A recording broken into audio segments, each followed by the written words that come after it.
Why are characters important in Pathfinder 2e? To answer this question, we shall look at the overall aspect of character in regards to players and the game master themselves. Now, we'll first go over the character aspect related to players. There's a lot of different aspects that we can look at. Now, this is a brainstorm of the pair itself. These are different things that relate to the pair, which will break down from the hammer to the gaming symbol to the goblin to Jinx to the book, and then the last symbol, which is the footprints. We'll break down all these symbols, but we'll first go on to the hammer. What do all these mean itself? But have these in mind as we discover what they all mean. Now let's move on to the next slide. What is my purpose? For this question, we'll ask, you see the hammer hidden there. This question, how it relates to a character is, why are you making the character? What is the purpose of the character? There's a lot that can go into this question. You could have a specific, you might want to model your character from Pathfinder after another character. You might want to try out Pathfinder 2e as a pair for the first time, so you're not rethinking. You might have a character seat that's already made up for you because you want to give Pathfinder a chance. You want to express yourself in certain ways. You want a playstyle. You want a specific type of characters. There's a lot of purposes. It's not just one purpose. A lot of people will work to play a certain character for different reasons, and all the other symbols all come together to build a bigger picture of the purpose a player has with creating a specific type of character or just creating character. Like experience and other stuff can come all in mind with this. But the best thing that goes into purpose is playstyle and personality. The game control here represents the overall playstyle, and the goblin is the personality type you want to play as, or the character. Like, do you want to play a bard that charismatic, that is a stereotype, which is a horny bard, or do you want to be a noble knight, or do you want to be a bard that warps people by distracting them with music or something? The overall makeup the character, basically personality itself too. For example, this goblin guy wants to take all the route. He's kind of like a murder hobo kind of guy. He's just interested in the route. Where this detective kind of like player or something, he wants to make a theory about this place. He's after the war. His playstyle is different from this guy's playstyle. They have both different playstyles, but you can come across different forms of the playstyle itself. But everyone has their own unique form of playstyle. You might have a guy that wants combat. You might have a guy that wants to tell their story, their backstory. Or you might have a guy that's so interested in the story. That's the overall, the different playstyles itself too. Because everyone has a preference overall. Everyone has a specific preference. And there needs to be sometimes a communication between the GM and the player itself, because everyone has a specific playstyle that needs to be balanced. So yeah, we'll be going more into that as another concept, communication, in a video that's not focused on character, but I'm just mentioning it itself as an important thing. The other thing that goes into it, besides the makeup, like the type of character, is the inspiration. For example, this photo here is of Jinx, which is a wild kind of like character that is very emotional, like an artificer kind of, that creates not machines, but creates inventions like bombs, grenades. People kind of look up to like a inspiration of some kind to give them, be like, ooh, I like this guy, like this character from Arcane, this character from Invincible. I kind of want to play that character. So it's sometimes just a character kind of choice, just being inspired by something or someone, and then you kind of go with it. Like you want to take inspiration from a character and then just build on it. Inspiration comes in any shape and form. In most, sometimes you can't really escape inspiration because inspiration is everywhere. But yeah, this example, for personality, to wrap it up itself, this overall is just the ideas. It's not personality. It's not just ideas. Inspiration, I'm going to mention too, like what I just did, because personality and the perspective itself, there's a lot of reasons why someone wants to get inspired by a character or something. Not copy them. They could copy them too. But yeah, that's just another aspect of just making a character for a player. The inspiration. But yeah, that's another aspect. The other aspect is backstory. What I was mentioning earlier, some people, I will show an example soon, but different people have different degrees of backstories.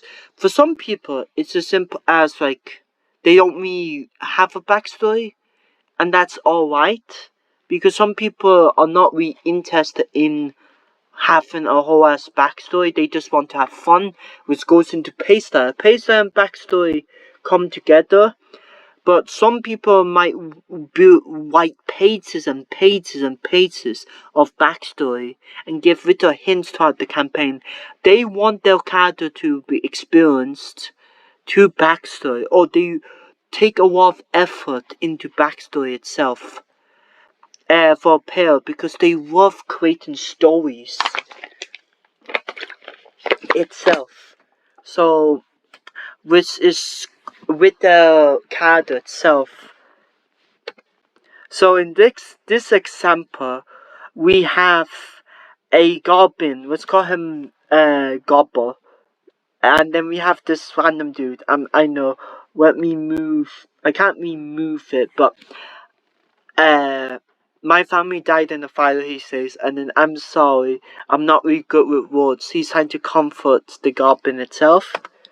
Then I had fun bonding while you changed. Your face has melted, so yeah, I just used Canva for this, so I didn't really have the same model, so I just changed the whole thing anyways.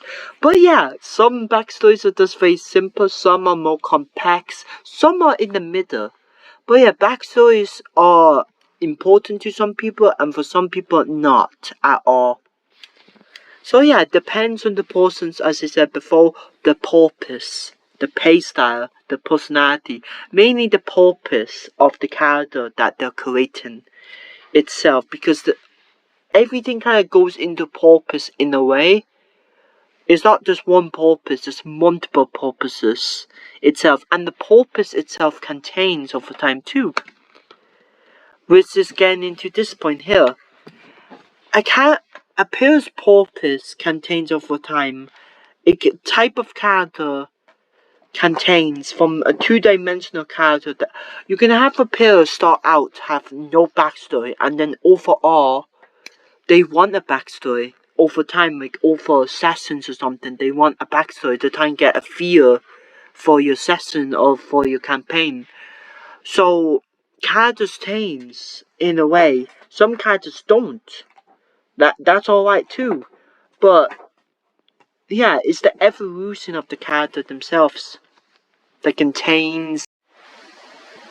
But yeah, sometimes doing a campaign is very uncertain on how a character will end up or how a player will correct change. Because people can go through changes and that too.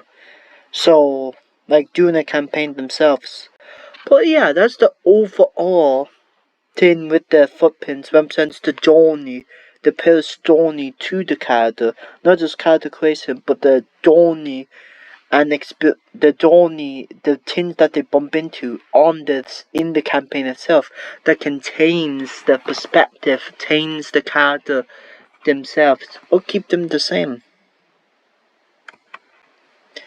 Now, overall conclusion is that we went over all the different aspects for player that involves the character the character creation, all the different aspects. We'll move on to the character aspects for the character aspects in regards to DMs or GMs, game masters, and how character aspects look a bit different for DMs in comparison to players. However, there is some overlap actually between the two, between game masters and players. But yeah, there's a lot of different thought process involved in the character. Sometimes it's the simplest one, but yeah, there's a lot of heart that goes into a lot of thinking, a lot of different components, probably components that I missed in this video. I covered as much as but yeah, the mind does wonders in with a lot of different things on character themselves. So yeah, that's the overall part one of this is not the end of the video. This is the end of part one, which is the Pathfinder 2E character aspects for the player. But yeah, we'll move on to, I hope you guys enjoyed this part of the video. So yeah, we'll move on now to the other side of the coin.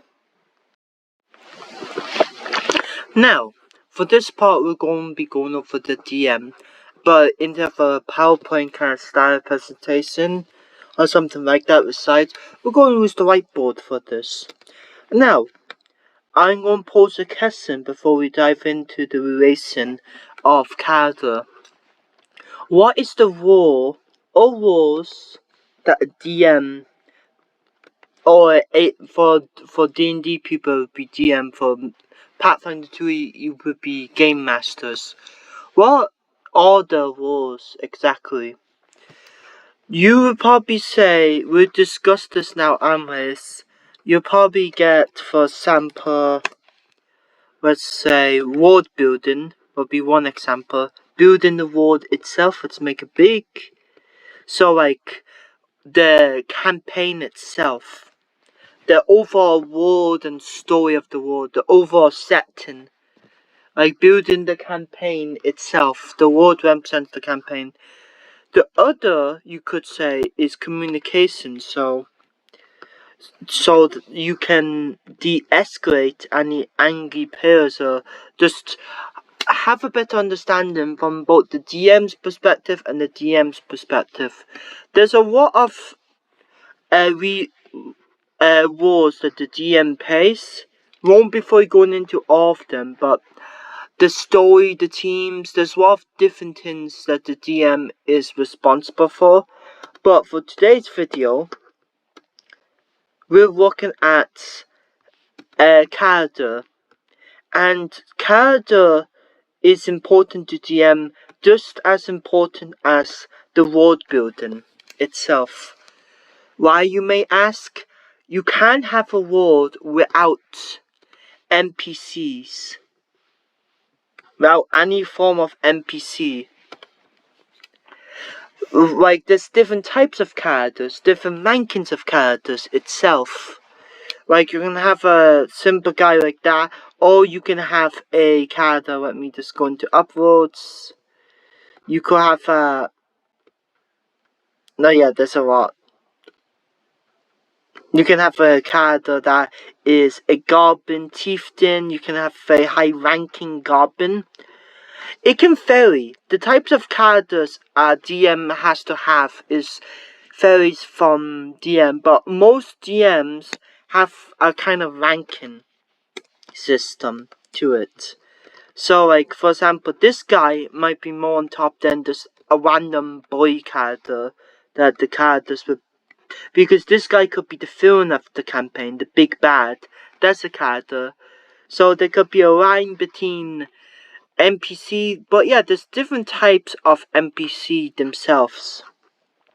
Like every character a DM has is an NPC in some form.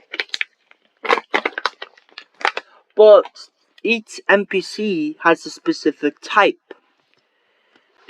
You can have a guy that's a shopkeeper. Let's say this boy again, I'm too lazy, but this boy, he wants to sell some apples, so let's get him some apples.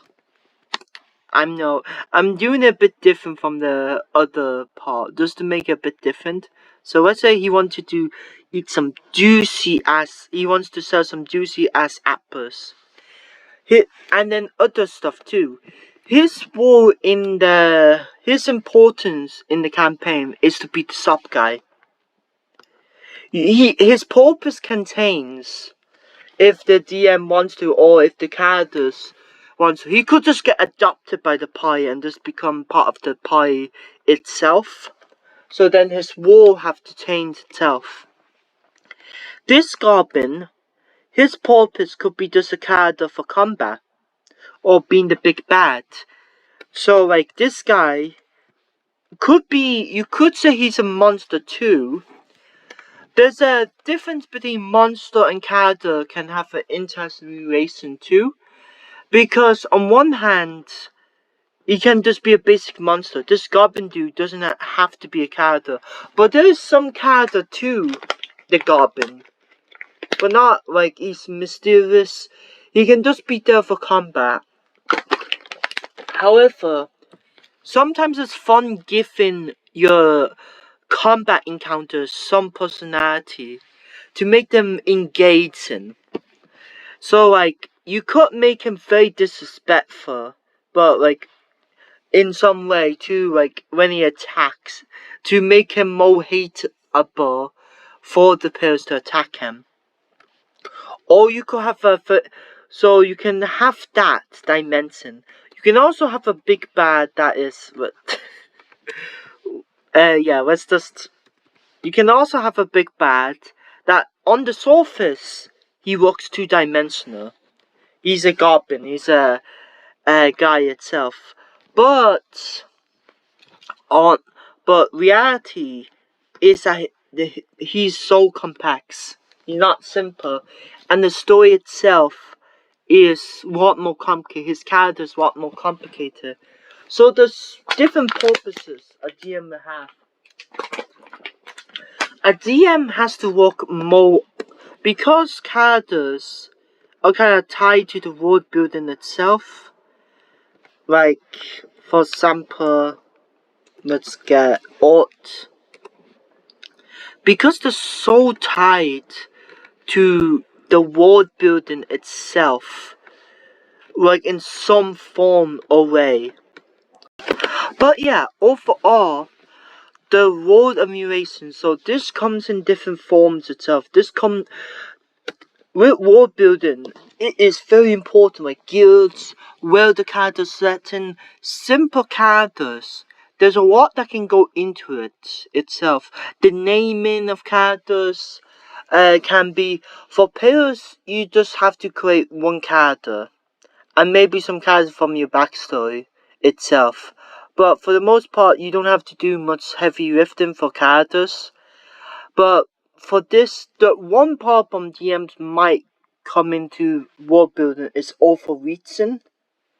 But yeah, you still have to have some characters in some form. Does it to be able to tell any form of story that DM wants to tell. But yeah, each NPC overall solves many different purposes. Some for quests, some for story, some for war, some for to make combat more interesting.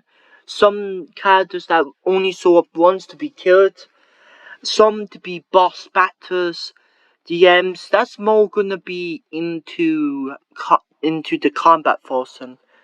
But yeah, there is a lot of different ranking system according to, and for DMs they normally use NPC generators to get a good idea of how to have characters, because not everyone can think of like 20 characters in one spot. And with character building, let's just zoom into this spot here. Let's say this location here. You see it here? That location, you have to develop the geography itself too. How it relates to the characters, how it relates, what type of fields are you making, what's in the fields, how many people. There's a lot that can go in to characters. Uh, it's not really about, it's like telling the story whatever way you can with the characters. Whatever, this is more important for, this is, world building character just have a very intense relation. But you can have random characters that just pop up for fun. Sometimes characters are just there for fun. But they all have their own kind of purpose, so it's a lot less simple than it is for pairs. Is what more simple and less. But yeah, overall, looking at both pairs and DMs, we can see there's a lot of different things that go into character, the aspect of character itself. They're like, for players themselves, it's more like expression, play style, like they're like kind of getting into stuff in a way. For DMs, overall, character is for story, for sessions, for combat, to create a world itself. Characters are multi-purposable. They all have specific purpose. Whereas for players, they mainly have one purpose or many purposes, but it's a lot more simplified, as I said in my DM part. But yeah, I hope you guys like this video, because I might try another style video. I'm trying to see what I'm gonna do for these Pathfinder videos themselves. There's a lot of different Pathfinder videos I'm thinking of doing.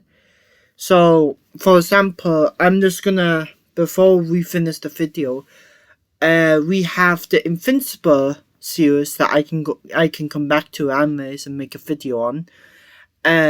Whatever video is, I'm doing it in order, so give me a sec.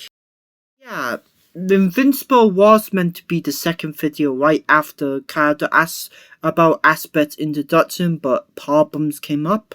So Invincible will probably be revisiting Invincible again. If not, we'll be doing a brand new video style, which is with I'll spoil, but with a monster instead, that I'm thinking of doing a new thing too. But yeah, it'll probably be Invincible itself too. For Swords, I'm just trying to brainstorm what I'm gonna do for Pathfinder Swords. I was thinking of having Location of the Week. The problem with that is that locate is too detailed for Swords. Monster of the Week will keep as a staple. The magic video, the magic swords, to tell a story. How do we use a magical to tell swords? That's not done. So once the 5 cards are done, that could be made into a full-length video where we go into more detail. But I'm not sure. I'll be finishing up that itself too. I'm going to kind of keep the style. It won't be that much edited. It'll be whiteboard style. I'm thinking of keeping it like that. Just that style of video itself. For magic videos, it's gonna be exchange. Like this week is Pathfinder, next week is Magic. That might change again in the future. Depends, because it's a bit hard to like consistently like make a balance between the two. So yeah, but overall, if there isn't a video, if something comes up, you probably get a sword of some kind, or there'll just be a bit 1 day break or something between the swords. But yeah, overall, that's the plan. So next week, you get a magic video. It won't be a deck tech video. Those take a lot of time to edit and that. And I haven't restarted the editing of that yet. But it'll be a booster pack opening. But yeah, we might look into more. Deck tech videos are not gonna go away, because I have plans to do more types of videos with that. Yeah, it's just me experimenting and warning about it. I hope you guys like the sorts that are coming in, or by the time this is probably edited, or maybe after, you'll see that I'm trying to improve the quality of the sorts in some way. But yeah, there will be the medical videos for characters. That won't go away. I'm just thinking of what characters to do now. Just debating on it. Like what characters I do next. So if you guys have any ideas for types of videos, I'll be here to listen. But anyways, I hope you guys have a wonderful day. Peace out. Take care.